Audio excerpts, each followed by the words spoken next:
Very good morning, good afternoon, good morning सब साथ ही हो गई। आज टॉपिक कंप्लीट कर लेते हैं, 5-7 मिनट का मुश्किल से है। और लास्ट टॉपिक पर हम आ गए, शिवाजी या मराठे, जाट और सिख शक्ति, है ना। ये मुगलों का प्रशासन बस थोड़ा सा पढ़ना रहता है।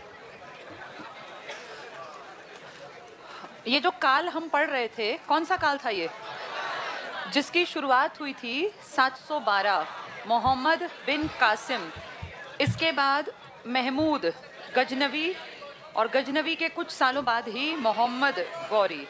और गौरी ने यहाँ अपने गुलाम छोड़ दिए, जिन्होंने आपके यहाँ क्या बसाई थी, पूरी दिल्ली सल्तनत। दिल्ली सल्तनत लंबी टिकी 1206 से 1526। इस बीच में कई सारे वंश आए, जिनमें गुलाम, खिलजी, तुगलक, सैयद, लोदी, और फाइनली 1526 में मुगल, जिनका भाजसा हमने पढ़ लिया था।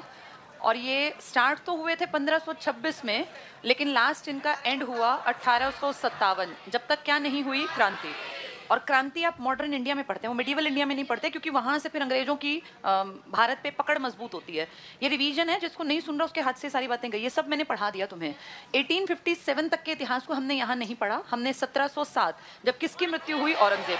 एक तो वो लिस्ट याद कर लेनी चाहिए जो उसके बाद आए 57 तक, वो एक इंपॉर्टेंट काम इस टॉपिक में रहता है। एक तो लिस्ट याद करने का काम, और एक इसका पूरा प्रशासन मैंने कल तुम्हें शब्दों में समझाया था कि कैसे गाँव का चौधरी मुकद्दम हुआ करते थे, फिर कई सारे गाँव इकट्ठे होके परगने बनते थे, परगनों से सरकार, सरकार से प्रांत, फौजदार, सूबेदार, सिकदार, मुकद्दम, ये पढ़े थे हमने। इनका सिस्टम इतना बेहतर था कि आज तक आपकी यूपीएससी में जो लोग तैयारी करते हैं ना, आईएएस वगैरह की, और जो हिस्ट्री पढ़ते हैं या उनकी ट्रेनिंग में भी ये सब चीज़ें दोबारा पढ़ाते हैं, इनका प्रशासन। क्योंकि आज तक भी आपके देश में जो पीएम है ना, वो पीएम अकेला काम नहीं करता, उसके पास क्या है, एक बहुत बड़ी मंत्री परिषद। आज भी आपका देश अलग अलग तरीके से काम करता है, जिसमें एक देश के स्तर पर काम है, तो एक राज्य और एक गाँव। तो इनकी पॉलिसीज़ को हम आज तक फॉलो कर रहे हैं। और हमने गजे सिकंदरी से देखा था कि इस गज का प्रयोग आज तक इंसान आम जबान की भाषा में करता है, जिसको अकबर ने भी इस्तेमाल किया था। यानी इनके पास बेस्ट चीज़ें थी सारी, तभी आप आज तक इनकी चीज़ों को फॉलो करते आ रहे हैं। एक छोटा सा टॉपिक हमारा इसमें रहता था, इसमें सेकेंड लास्ट टॉपिक में, वो हार्डली 10 मिनट का है, उसको लास्ट में करा दूंगी। उसमें एक तो नामों की लिस्ट पढ़ लेंगे, और एक पीछे से कुछ छुटपुट सा टॉपिक रह गया, शायद हार्डली 2-4 पेज का ना, हाँ, वो मनसबदारी और वो सब पढ़ लेंगे, जात सवार वगैरह। ये टॉपिक कंप्लीशन पे है, पर इससे पहले अगले टॉपिक की शुरुआत कर लें, क्योंकि वो समझना है पहले। टिकमार्क आज वो करेंगे जो हमारा कल का बचा हुआ है, लेकिन अगली कहानी को सुन लेते हैं। इसके बाद आप लगभग कंप्लीशन पर आ गए, और 6th चैप्टर इसका लास्ट चैप्टर है, जिसमें 3 कम्युनिटी की बात की जाएंगी, सिखों की, जाटों की और मराठों की। ये इसीलिए बात उठेंगी क्योंकि यहाँ आते आते आपके देश के ऊपर विदेशी ताकतें हावी होंगी, और वो सब सिखों से भी लड़ेंगे, और वो सब जाटों से भी लड़ेंगे, और मराठों से भी। और फाइनली इस टाइम में अगर हम देखें तो 1469 जब पानीपत का पहला युद्ध हुआ, तो भी सिखों के पहले गुरु प्रेजेंट थे, ये हम जानते हैं। और जाटों की अगर बात करें तो हम आगे जाके पढ़ेंगे, सूरजमल जाटों के प्लेटू कहलाते हैं। किस तरह वो लड़ाइयों में 1761 वाली में, 64 वाली में, 57 वाली में उनका नाम रहेगा। मराठों की बात करेंगे तो शिवाजी सबसे बड़ा नाम, और इसके फिर आगे वंशज। तो सबसे पहले मराठे पढ़ लेते हैं, क्योंकि उनको एक दिन में समझना आसान है। फिर सिख और जाटों के ऊपर भी बात करेंगे। तो लास्ट टॉपिक की शुरुआत करते हैं समझने में, और आज का टारगेट है हमारा मराठे, मराठों का साम्राज्य। तुम्हें सिर्फ सुनना और समझना है, फिर किताब से पढ़ेंगे तो बेहद आसान है। कहानी है तुम्हारे मेरे जैसे एक इंसान की, और उसको समझ लोगे तो लगेगा कि बहुत ही ईजी है। मराठों की शुरुआत होती है जब आपके यहाँ पे 2 इलाके बटे थे, याद है, विजयनगर और बहमनी। बहमनी, बहमन शाह, हसन गंगू। फिर 5 हिस्से बटे थे, बी, इधर बरार, एक क्या था, बीजापुर, गोलकुंडा, अहमदनगर। हाँ, ये जो इलाके थे ना, 5 इलाके, इन्हीं में से ये इकट्ठे ऐसे ही तो थे सारे, इस तरह से बटे हुए थे ये। और ये तब बटे थे, उसके बाद फिर इनमें से 4 ने इकट्ठे होकर विजयनगर को हरा दिया था। ये हम पूरी कहानी जानते हैं। इनमें से जो एक इलाका था जिसका नाम था अहमदनगर, और एक इलाका इनका बीजापुर। इन दोनों में अब तुम खुद दिमाग दौड़ाओ, इनमें कौन सी कम्युनिटी ज़्यादा रही होगी, क्योंकि हम जानते हैं कि मुस्लिम बाहुल्य इलाका था ये। तो यहाँ पे उस टाइम में, क्योंकि ये दबदबा बन गया इनका, तो विजयनगर तो टूट फूट गया था। 1665 की लड़ाई हमें याद है, वो क्या नाम था, राक्षसी तांगड़ी का। इस बीजापुर 1500 में, अहमदनगर और बीजापुर में बहुत सारे जो हिंदू धर्म के लोग थे ना, ये चले गए कि भाई हमें यहाँ पे देखो हमारा एक्सपीरियंस अच्छा है। तो इनमें से कईयों ने उनको अपने कामकाज में सेना में रख लिया, जैसे हम भी तो पढ़ते थे।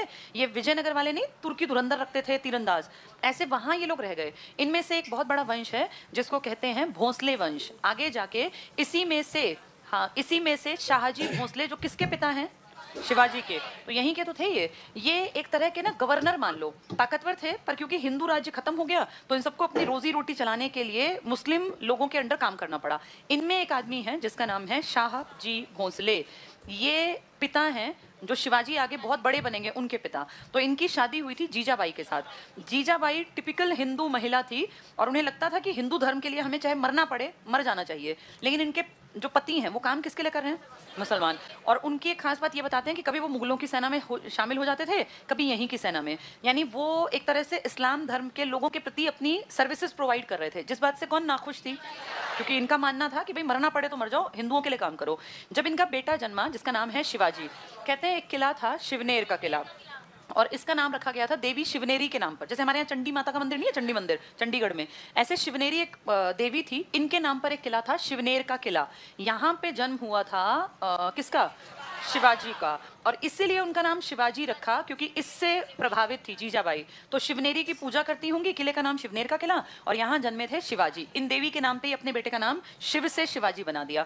शिवाजी जब महज 13 साल के थे, इनफैक्ट जब 11-12 साल के थे, तो इनकी माता जी जो है ना उनको बचपन से सिखाती थी कि हिंदू धर्म के लिए लड़ सकते हैं, मर सकते हैं, गलत काम कभी नहीं करना चाहिए। तो कहीं ना कहीं उन पर फर्क पड़ा और शाहजी भोंसले ने कहा कि भाई इस बच्चे को कल को तुम मेरे प्रति नेगेटिव ना कर दो। वो भी आदमी अच्छे थे, लेकिन उन्होंने कहा तुम ना इसको प्रॉपर्टी में दे देता हूँ और तुम वहाँ ले जाओ इसको, वहाँ फिर पढ़ाओ लिखाओ जो मन करना है करता है, इसको ऐसा पढ़ा लिखा के बना दो। तो शाहजी भोंसले ने 11 साल के अपने बेटे को उसकी माता जी के साथ, जीजाबाई के साथ, अपनी प्रॉपर्टी का एक हिस्सा देके भेज दिया कि भाई वहाँ हमारा किला है पूर्वजों का, वो इलाका तुम ले लो, जितने लोग हो उनको अपनी सिक्योरिटी दे देना, बदले में उनको सेना मुहैया करा देना। तो ये 11-12 साल का लड़का लेके जीजाबाई अपने हस्बैंड के इलाके को छोड़ के नए इलाके में आ गई। अब एक औरत अकेले क्या करती? तो इनका एक दोस्त था जिसका नाम था दादा कोंडदेव।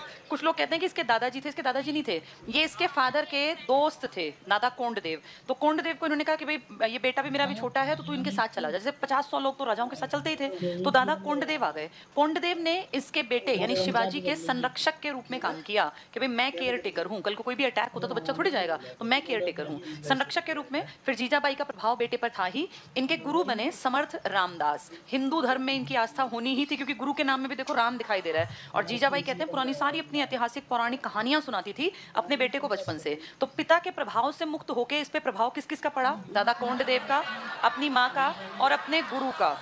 और इसकी माँ को लगा और इनको दादा कोंडदेव को भी कि भाई इसके ना जल्दी से शादी कर दें ताकि हमें एक रिश्तेदारी अगर आसपास के राजाओं से होगी तो लोग थोड़ा दबदबा मानेंगे। और यही कारण है कि बहुत यंग एज में इनकी शादी कर दी गई आसपास के किसी दूसरे राजा के साथ। जब ये महज 12-13 साल के थे तब इनकी शादी हो गई मराठों के पहले बड़े आदमी की। अब इनके किसके अंडर काम कर रहे थे, कौन संभाल रहा था? दादा कोंडदेव।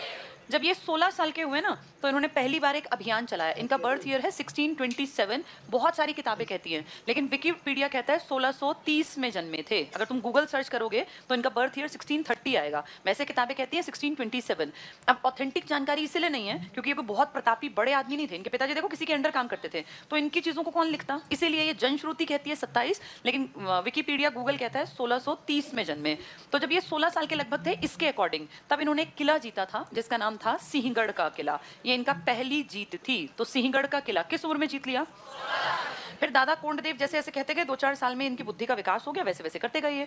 16 आप ये मान लो कि 1659 में जाके इनका एक दबदबा बन चुका था, आसपास के ढेरों किले इन्होंने जीत लिए। सिंहगढ़ तो पहली शुरुआत थी ना, अब यहाँ से अगर हम गिने तो यहाँ तक इनकी उम्र काफी हो गई।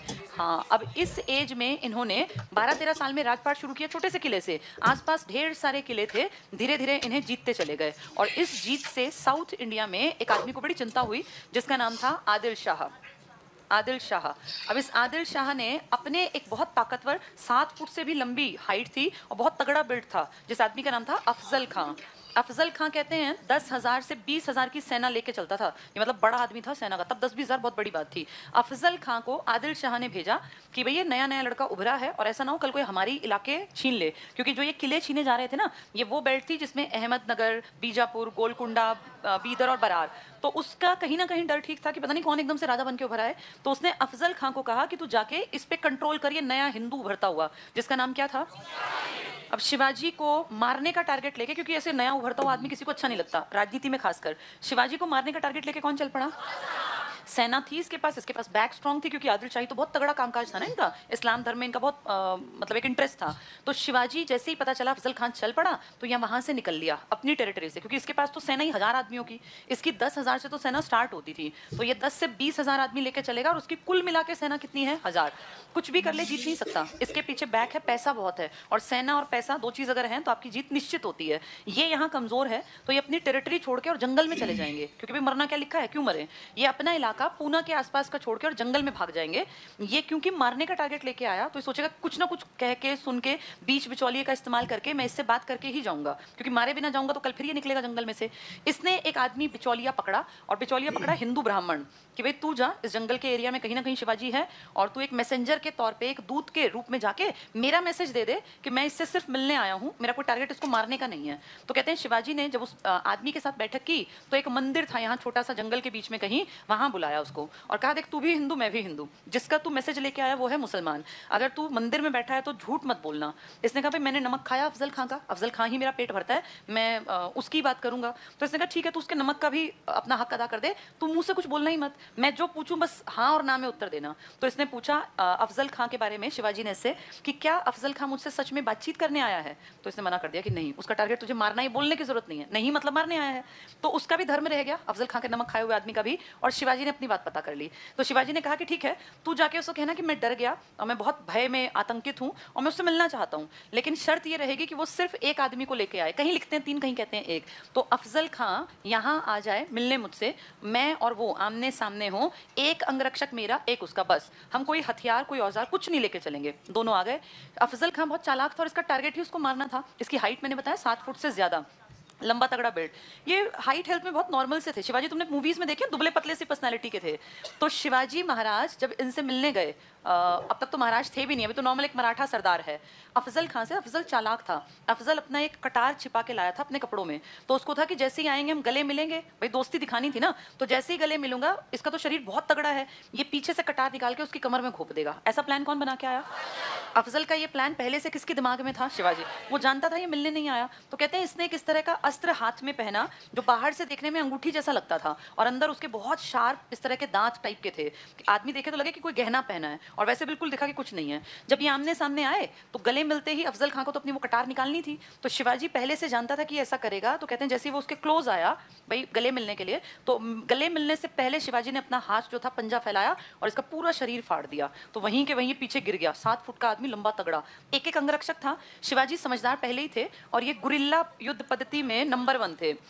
उसके 10,000 सैनिक बाहर खड़े हैं, इनके 1,000 सैनिक यहीं खड़े हैं। लेकिन जब वो हाहाकार मचा तो वो 10,000 भागने लगे अंदर। गुरिल्ला युद्ध में ना छिपके अटैक किया जाता है, पेड़ों और इन सबके पीछे छिपके। तो वो 10,000 आदमियों को कहते हैं गाजर मूली की तरह काट दिया गुरिल्ला युद्ध में। कितने लोगों ने? 1000।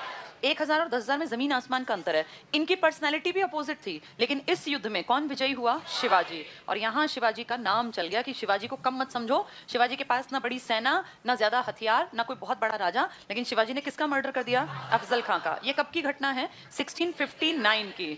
अब ऐसा करने के बाद ना हिम्मत बढ़ जाती है कि मैं और भी कुछ कर सकता हूँ, जब मैंने इसको ही मार दिया। तो 1660 में इसकी हिम्मत लगातार बढ़ी, ये और अटैक करने लग गए। ये बात ऊपर बैठे औरंगजेब को अच्छी नहीं लगी। तुम अच्छी तरह जानते हो औरंगजेब 1658 में राजा बना था, पता है ना हमें ये बात। और उसने अपने पिताजी को देखो उसमें किले में बंद कर दिया था। अपने भाई का मर्डर किया था देवराई के युद्ध में, धर्मत का युद्ध सामूगढ़। यानी ये भी कट्टर है और ये भी ताकतवर है, ये समझदार भी है। तो अब औरंगजेब को लगा कि ये नया उभरता हिंदू धर्म का लड़का कल को मेरे सिर की बला ना बन जाए, तो मैं इसको पहले ही मरवा दूं। उसको ये महसूस हुआ कि मुझे जाने की क्या जरूरत है, छुटपुट सा कोई नया उभरता सा लड़का है, मैं अपने किसी बड़े रिश्तेदार को भेज देता हूँ। तो इसने अपने मामा को ये कहा कि आप चले जाओ और शिवाजी का जो एरिया है ना इस पर कब्जा कर लो। कहते हैं 1 लाख की सेना, इसके लिए तो 1 लाख बहुत छोटी बात है।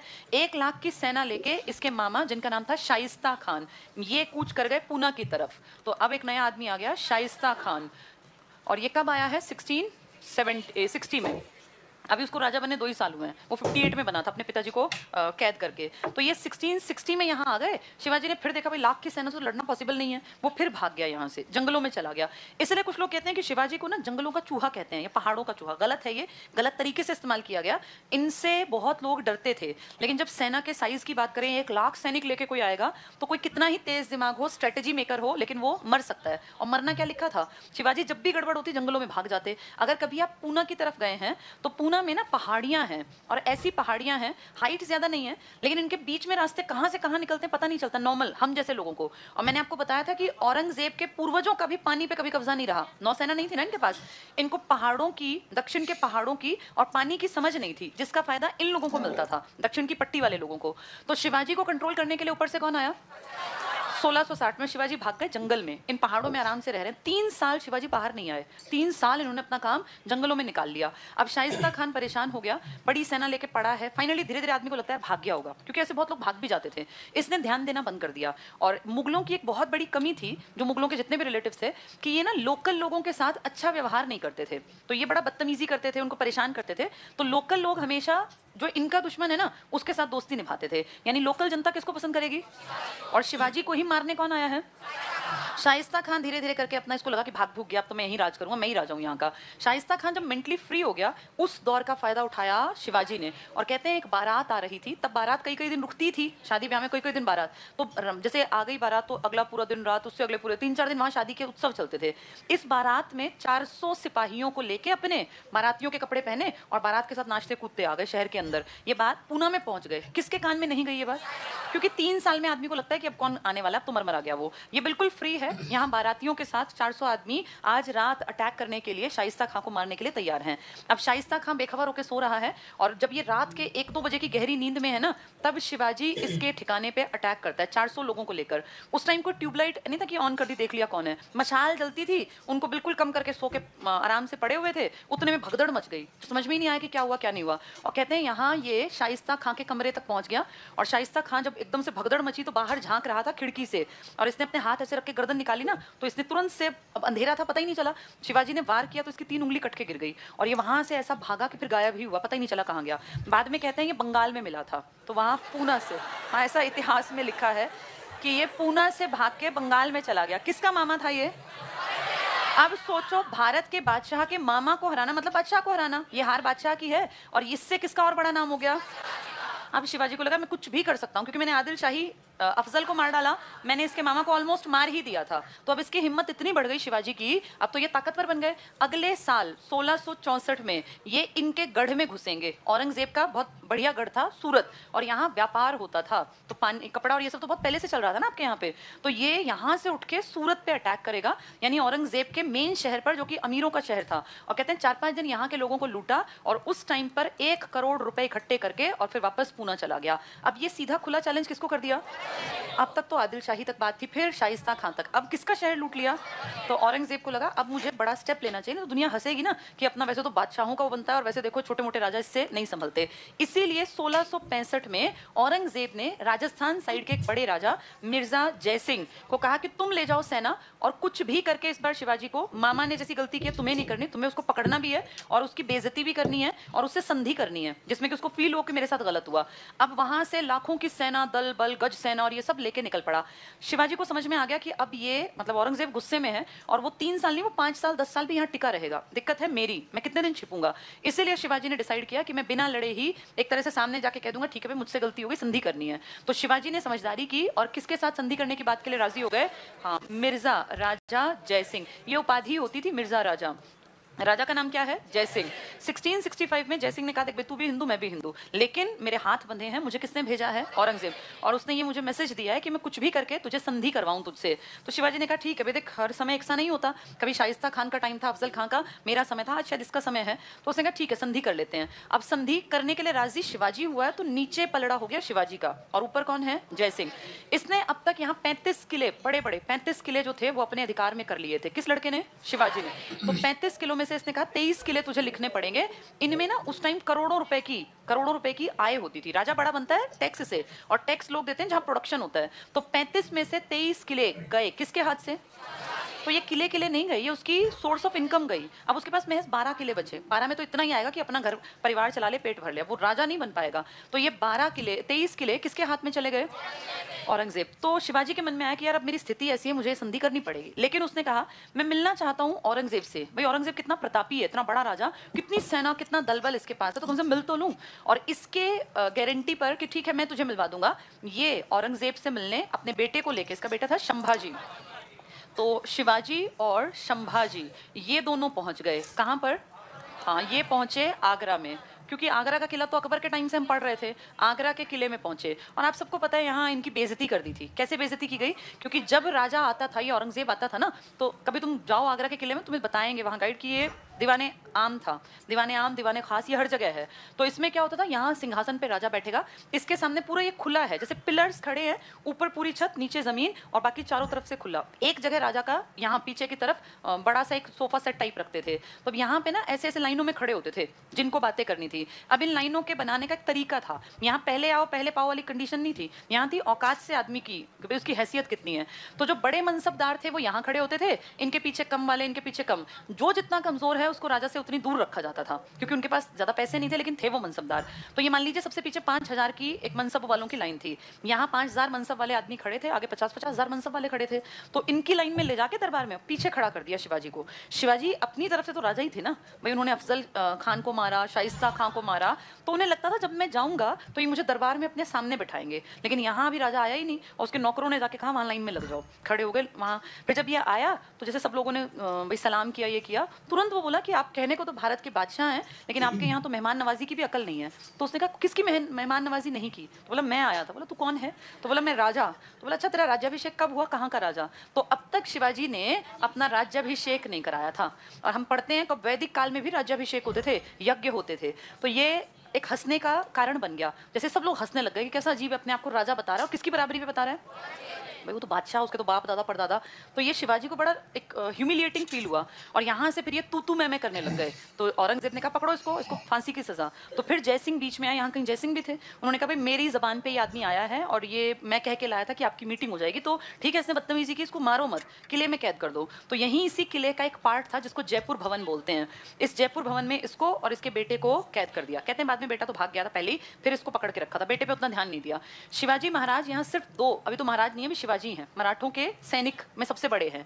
तो शिवाजी ने 2 महीने यहाँ काटे और 2 महीने तिकड़म भिड़ा कर यहाँ से भाग गए। कुछ कहते हैं फलों की टोकरी में भाग गए, कुछ कहते हैं घोड़े को टपवा के वहां से चले गए, जो भी हुआ होगा। यहाँ से फाइनली ये चल पड़े। कौन से सन की घटना है ये? 1666 में। अगर इनकी लाइफ देखें 1627 या 30 में स्टार्ट हुई, 1643 में इन्होंने युद्ध, पहला युद्ध जीता, फिर 16 क्या पढ़ा था हमने 59, 1660, 1663, पहले 63 शाइस्ता खान वाला ना, उसके बाद 1664 सूरत, 1665 पुरंदर और अब क्या आ गया 1666। जब किसने पकड़ लिया? औरंगजेब। कहाँ कैद करवाया? आगरा के किले में, वहाँ के जयपुर भवन में। आगरा के किले के अंदर एक पार्ट है, वहाँ से ये भाग गया बाद में 1666 में। अब ये अपने घर गया तो इसको फील हुआ कि सच में तो राजा ने ठीक कहा, मैं राजा कहाँ हूँ, मैंने किससे अपना राज्याभिषेक कराया। अब राज्याभिषेक करा ले तो जमीन नहीं है, क्योंकि सारी प्रॉपर्टी तो पुरंदर की संधि में चली गई। कितने किले थे? 35, 23 चले गए, 12 बचे। तो इसने सबसे पहले फील किया मुझे अपनी प्रॉपर्टी बढ़ानी चाहिए, तभी राजा कहलाऊंगा। तो इसने 1666 में जाते ही फिर आसपास मारकाट मचा के और अपने हिस्से लोगों से छीनने, राजाओं से छीनने स्टार्ट कर दिए। और कहते हैं छुटपुट इसने 100 किले जीत लिए।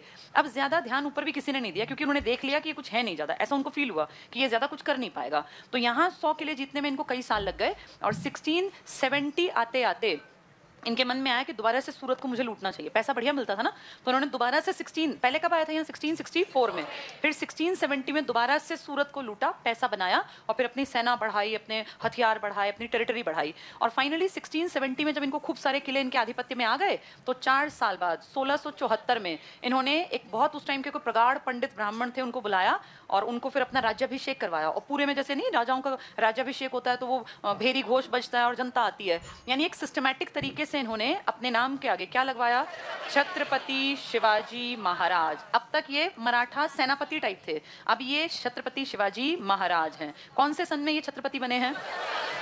बस इनकी लाइफ भी खत्म होने की तरफ आ गई। इसके बाद इन्होंने कुछ बड़ा काम नहीं किया और 1680 आते आते कहते हैं, कुछ हिस्ट्री की किताबें कहती हैं इनका जो बेटा था ना, जो बहुत अच्छा था स्टार्टिंग में संभाजी, वो गलत रास्ता पकड़ गया। कुछ कहते हैं नहीं वो बहुत ग्रेट थे, लेकिन एक टाइम की ये सच्चाई है, आप चाहे गूगल कर लेना। जब ये एक्सपायर हुए ना तो उन्होंने अपने बेटे को कैद कर रखा था उसकी बिगड़ैल आदतों के चलते। बाद में फिर इन्होंने अपने छोटे बेटे को, इनके मरने के बाद इनके छोटे बेटे और जो इनकी दूसरी वाइफ से जन्मा था राजा राम, उसको बना दिया राजा। लेकिन फिर वो निकल आया संभाजी, उसने 2 महीने के अंदर सब खत्म करके और वापस से अपने आप राजा बना। तो 1680 में शिवाजी महाराज की डेथ हो गई और इनके साथ ही एक बहुत बहुत इंपॉर्टेंट मराठों का चैप्टर इनके साथ साथ ही, क्योंकि इतना ग्रेट बाद में कोई नहीं हुआ जितना कौन थे?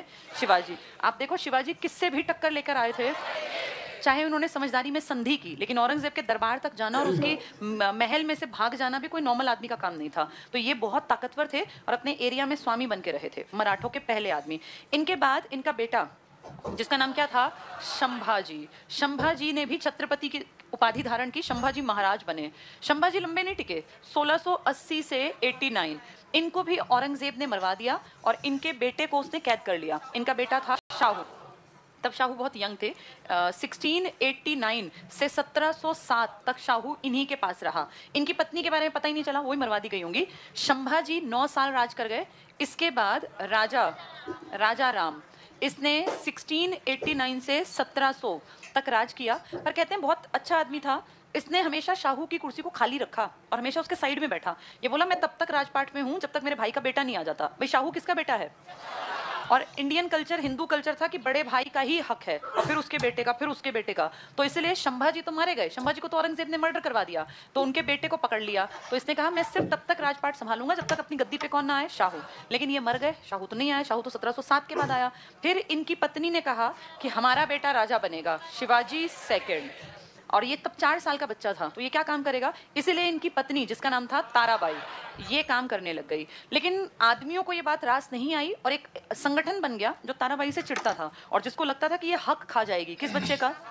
अब शाहू गया था 1689 में, 20 साल बीतने को है, शाहू जवान हो गया। वहां शाहू 1707 में औरंगजेब मरा और औरंगजेब के बेटे ने कहा मुझे क्या करना है इसका, उसने इसको रिलीज कर दिया, जिसका नाम था ना शाह ए बेखबर।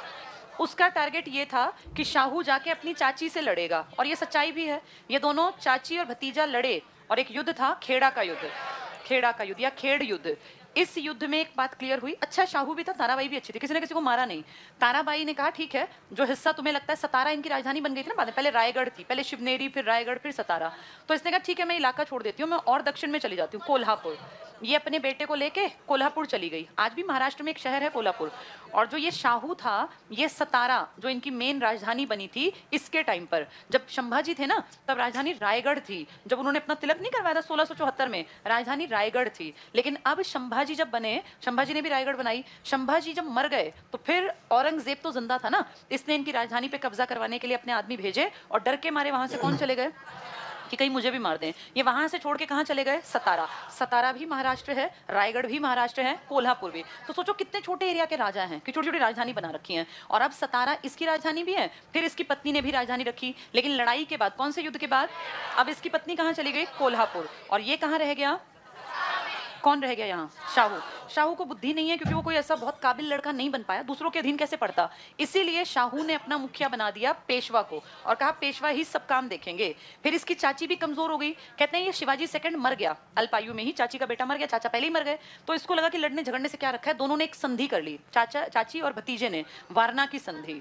वारना की संधि कई बार एग्जाम में आती है ये, 1731 में। और इस संधि में ताराबाई ने कहा देख अब लड़ेंगे नहीं, मैं कोल्हापुर की तरफ में रहूंगी और तू सतारा की तरफ। और दोनों इतने सिमट गए कि इन दोनों के ऊपर हावी हो गए इनके नौकर, जिनको आप आगे जाके पढ़ेंगे, पेशवा। और इस तरह शिवाजी का कैसे देखो फैमिली बर्बादी की तरफ आ गई। एक शिवाजी ही महान थे बस। उसके बाद संभाजी 9 साल टिके। इनका भाई जो था कहने को 11 साल, पर अपनी राजधानी भी नहीं बचा पाया। इनकी पत्नी 7 साल, और उसमें भी वो डरती रहेगी कभी कोई अटैक हो जाए। शाहू आया तो वो नाकाबिल था, इसलिए 1731 के बाद इनके बारे में आपको कहीं कुछ नहीं मिलता। और किसकी जानकारी मिलती है? पेशवा। पेशवा किसके टाइम में हावी हो गए? क्योंकि शाहू को समझ नहीं थी, इसलिए पेशवाओं को ही रोक नहीं पाया। जल्दी से किताब उठाओ और बताओ किस पेज से रहता है, बस इसको टिक मार्क कर लो, कल के बच्चे को, इसको कल पढ़ेंगे। 88, तुम्हारे पेपर में कुछ भी आ सकता है तो अपना मुगलों का पहले पूरा पढ़ लें। 88 पेज पर ये दुअस्पा सिंह अस्पा जहांगीर, ये पढ़ लिया था ना। मनसबदारी पे आ जाओ। मनसब का मतलब क्या था? पद। मनसब क्या था? पद। इंग्लिश में कह लो रैंक। जिसको जितना, मान लीजिए 5000 का मनसब अभी आपने पढ़ा संभाजी को, किसी को 10,000 का, किसी को 20,000 का। मनसबदार जो होते थे ना, वो पद पे बैठे हुए बड़े आदमी थे। जितना बड़ा मनसबदार होगा राजा उतनी उसकी बात सुनेगा, वो आगे लगेगा लाइन में। ये पढ़ लो मनसबदारी। मनसब एक अरबी भाषा का शब्द है, अरबी, जिसका अर्थ है पद या रैंक। अंडरलाइन रखना इसमें। अकबर के शासन में वे व्यक्ति जो शाही सेना में उपस्थित होते थे, उन्हें सम्राट की ओर से पद प्रदान किया जाता था, उन्हें ही मनसबदार कहा जाता था। तो शाही सेना बताया ना किस तरह से यहाँ डिस्कशंस होते थे, उसमें लगा देते थे। नेक्स्ट टिक करो। ये मंगोलों की दशमलव पद्धति पर आधारित थी। आपको ये तो 10 का या 20 का या 50 का या 5000 का या 10,000 का, जीरो आएगा। नेक्स्ट टिक करना, चंगेज खान, कौन था चंगेज खान? 1221 में इल्तुतमिश के टाइम में आया था, अंडरलाइन कर लो। चंगेज खान ने मनसबदारी व्यवस्था प्रारंभ की, लेकिन तुम्हारे यहाँ किसने स्टार्ट की? अकबर। अगर कहें मनसबदारी व्यवस्था का की शुरुआत किस काल में है, तो आप चंगेज खान के टाइम में देखते हैं। आपके यहाँ फेमस कौन करेगा? अकबर। ये इंपॉर्टेंट है, बहुतों को नहीं पता। चंगेज खान ने मनसबदारी व्यवस्था प्रारंभ की। 2 पॉइंट छोड़ दो, नीचे जात और सवार, 8वीं क्लास की हिस्ट्री में है ये शब्द, इसलिए इंपॉर्टेंट है, टिक करना। जात जात मतलब ये हमारी जात पात की बात नहीं कर रहा, ये नंबर ऑफ सोल्जर्स कितने हैं, अंडरलाइन कर लो। जात एक ऐसी संख्या है जिससे मनसबदार का वर्ग निश्चित होता था, और सवार किसी एक वर्ग में विभिन्न वेतन क्रमों में किसी एक का निरूपण करने के लिए पृथक श्रेणी में रखते थे। उसका निर्धारण उसकी सवार संख्या, कितने घोड़े आपके अंडर हैं, इसे कहते हैं भाई सवार, और जात आपकी कैटेगरी क्या है, मनसबदारी के पार्ट थे ये जात और सवार। अगला पॉइंट कर लो, अकबर ने जात और सवार नामक द्वैध मनसब प्रणाली प्रारंभ की। तो जात और सवार किस प्रणाली के अंग है? मनसबदारी के। मनसबदारी पहले कहाँ दिखी हमें? चंगेज खां। लेकिन मुगलों में किसने स्टार्ट की? इसके 2 पद क्या क्या थे? सवार और जात, कितने घोड़े आपके पास हैं, इससे आपका रैंक पता चलता था। अगले पेज पे आ जाओ, सेकंड पॉइंट टिक करना, जहांगीर ने इसमें दुअस्पा और सिंही अस्पा, पिछले पेज पर सबसे ऊपर दुअस्पा और सिंही अस्पा, 2 घोड़े वाला और 3 घोड़े वाला ना, टिक कर लो, पद्धति लागू की, जिससे जात और सवार, जात सवार किससे जुड़े टर्म है? मनसबदारी से। पर पद बढ़ाए बिना ही घुड़सवार सैनिकों की संख्या दुगनी और तिगुनी हो जाती थी। दुअस्पा सिंही अस्पा, किसने दी थी ये पद्धति? जहांगीर ने। अगला टिक करना, औरंगजेब के समय मनसबदारों की संख्या में भारी वृद्धि होने से उन्हें देने के लिए जागीरें ही नहीं बची, यानी सारी जागीर बांट के खत्म कर दी। कितना बड़ा भी तो आदमी। औरंगजेब की सबसे बड़ी गलती क्या मानते हैं? इसने इतनी प्रॉपर्टी बना ली कि इससे संभली नहीं। और चलो इसका तो डर, तुम्हें पता है ये अपने मरने से 25 साल दक्षिण भारत में रहा था। मरने से पहले 25 ईयर्स इसने कहाँ काटे थे? दक्षिण में। और तुम्हें नहीं याद, ये सिंपल टोपी पहनता था, सिंपल कपड़े, और बोला मेरे मरने के बाद टॉम मत बनवाना, बल्कि ये कोई वैसे पुराना आदमी मरा था, उसी के क्या नाम था, बुरहान अली, उसी के अहाते में दफना देना। ये लास्ट में ना बहुत दुखी हुआ था।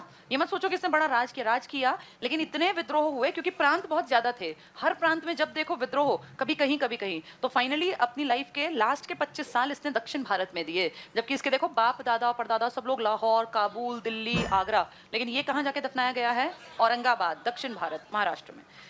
चलो ये टिक कर लो। तो औरंगजेब के समय मनसबदारों की संख्या में भारी वृद्धि, जागीर नहीं बची, इसे बेजागिरी या जागीरदारी संकट, डबल टिक कर लो। पूछेंगे मुगलों के किस बड़े बादशाह ने जागीरदारी संकट देखा? औरंगजेब, क्योंकि जागीरों को देने के लिए जमीन ही नहीं बची, जागीर नहीं बची, जो ये रिच लोग थे मनसबदार। नीचे मुगल कालीन अर्थव्यवस्था पे आ जाओ। अभी HSSC ने पेपर में दिया था ये, और पूछ रहे थे कहाँ से आया? जाब्ती प्रणाली आई हुई थी। जाब्ती देखो पहली लाइन में है। अकबर ने शेरशाह सूरी द्वारा अपनाई गई जाब्ती प्रणाली, जब्ती से जाब्ती शब्द मिला है, बना है, ये टोडरमल ने शुरू की थी, और ये भू राजस्व की प्रणाली है। लिख लो यहाँ, टोडरमल, भू राजस्व, टैक्सेशन सिस्टम है ये जमीन का। जाब्ती, ये HSSC ने पूछा था, तो कहते ना पेपर बहुत टफ है, सब NCERT में थे ये पॉइंट्स, अंडरलाइन रखना। जाब्ती प्रणाली, टोडरमल की भू राजस्व व्यवस्था। सेकेंड लाइन टिक करना, कुल भूमि उत्पादन का 1/3 भाग कर के रूप में लिया जाता था। हमें टोडरमल का नाम वैसे भी पता है ना, गुजरात साइड में इसको हक दिया था कि तू सिर्फ अकेला संधि कर सकता है, बाकी संधि नहीं करते थे। इसके बाद 2 पॉइंट छोड़ दो, अगला टिक कर लो। 1573 में टोडरमल को गुजरात का दीवान बनाया गया। ये पोस्ट पहले से थी या बाद में आई थी? पहले वजीर था, फिर वकील था, फिर ये बना था कि भाई पैसे इसके पास रहे। अंडरलाइन कर लो। उसने गुजरात की सारी कृषि योग्य भूमि की नाप कराई। इससे प्रभावित होकर अकबर ने पूरे साम्राज्य की भूमि का नाप कराया। टोडरमल के सुधार पूरे साम्राज्य में लागू हो गए। इसकी पद्धति तुम्हें याद है कौन सी थी? दहशाला, दहशाला, ये किसकी देन है? टोडरमल। और कौन सी प्रणाली अपने पढ़ी? जाब्ती या जब्ती, ये भी टोडरमल का ही भूमि का टैक्सेशन का सिस्टम था। अंडरलाइन कर लो। 1580 में टोडरमल ने आईने दहशाला, इसी को तो दहशाला पद्धति कहते हैं, आईने दहशाला, बहुत बहुत इंपॉर्टेंट, आईने दहशाला, ये 1580 में आया, जबकि जाब्ती पहले आ गया था। जाब्ती तो बहुत पहले आ गया था, ठीक है। दहशाला व्यवस्था अपनाई। ये दहशाला प्रणाली जाब्ती से विकसित हुई थी। तो पहले कौन सी चीज थी? जाब्ती, वो भी लैंड रेवेन्यू था, फिर उसी का नाम आगे बढ़ के क्या बना दिया? दहशाला। किसकी देन है ये? टोडरमल की, जो कहाँ का दीवान था? गुजरात का। अंडरलाइन रखना। टोडरमल बंदोबस्त भी कहते हैं इसे, बंदोबस्त आरजी या जाब्ती कहा जाता है। जाब्ती बहुत इंपॉर्टेंट, और दहशाला भी। नेक्स्ट टिक करो। 1582 में टोडरमल को शाही दीवान, यानी पूरे, पहले कहाँ का दीवान था? गुजरात का, अब ये शाही है, अकबर का मेन आदमी, शाही दीवान नियुक्त किया गया। इसके बाद अगला पॉइंट सिर्फ पढ़ लो, आईने दहशाला। क्या था दहशाला का सिस्टम?